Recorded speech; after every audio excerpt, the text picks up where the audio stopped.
John, matras muna kayo. Sister. Si Mega! Si Mega! Si Mega! Hi! Nagdala akong food! Hi, kamusta mo? Hello, Johan! Hi! Hi! Hi, Kat! Hi, Mariel! Hi, Mellor! Kita na mawash ng face.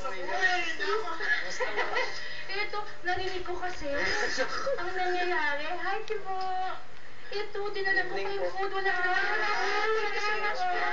Nice working. Hi, Hermes. Nice to meet you. Wawa naman kayo. Jason! Kumusta naman? Ito po. Hindi kayo makakatulog?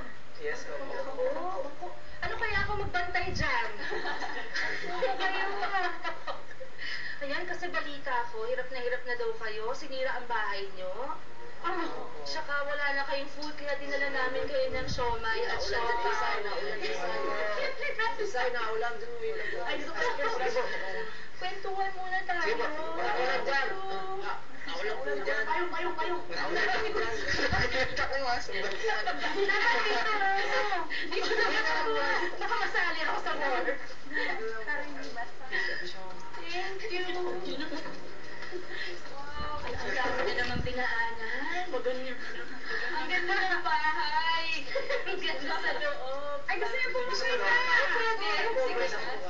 Patingin. May gupit ako. Uy, kayo, Melay. Pakita mo naman yung walang girls room. Kasi kung naglipat kami na po. Gulat, tinutulak ko yun. Ito pa yung girls bed. Sabi na kayo na mag-check. Ang cute mo naman.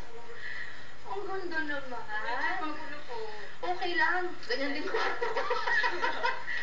Yan. Sino lang close na close kayo tatlo? Kami na lang kayo.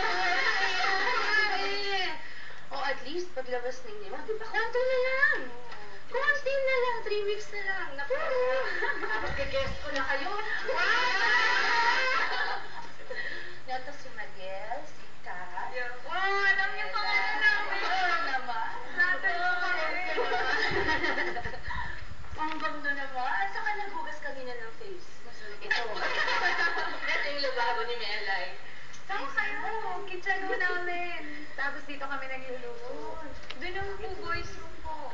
Pwedeng pasilip ng magulo po kasi lahat kami doon